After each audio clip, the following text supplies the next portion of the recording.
This is not a love story. It is instead the story of what many might consider to be the most poetic death in the entire history of literature and perhaps even the entire history of art. A daughter, a sister, a potential suitor, who over the course of a series of subtle gestures and unprecedented circumstances unravels into utter madness and meets her end, drowned in a river.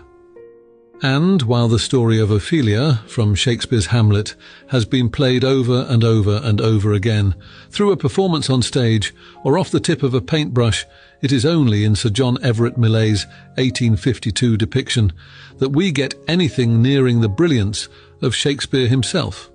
While asleep in his garden, a king is poisoned by his brother and suffers an excruciating death. At least this is the story that the younger Prince Hamlet is told by the ghost of his father. Claudius marries the widowed queen, becomes the king of Denmark, and Hamlet, in lieu of a fateful premonition, realizes that something beyond love is at play. And whilst his own sanity deteriorates, there is another story of equal importance that unfolds. Ophelia, a noble daughter of a noble servant to the king, falls in love with a prince. And while she is made to believe that Prince Hamlet is above her station, she knows that this love is true. But you see, a love story is far too easy. And on one fateful night, when Hamlet confronts his mother for the false marriage to his uncle, a scuffle in the curtains and an act of panic would set the central figure of our story on a path of no return.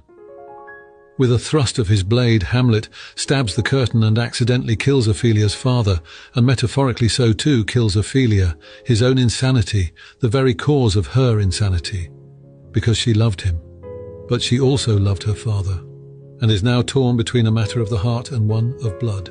And here Millais shows us his genius, a snapshot of a person, torn in two. One that we once knew, and one that we couldn't possibly comprehend. Ophelia lays in a river, on the cusp of her own death. On the cusp of her last conceivable notion of sanity. Before she's swallowed by the riverbed, she sings a song in her final moments, and Millais perfectly captures her madness, and he contrasts it all in a vibrant scene of beautiful things. There is something to be said about her form too, an erotic posture, or one of martyrdom, surrounded by flowers that take on so many different meanings. Violets for faithfulness and daisies of innocence, pansies for thought and love in vain, poppies for sleep and roses for youth, willows for forsaken love and nettles for pain.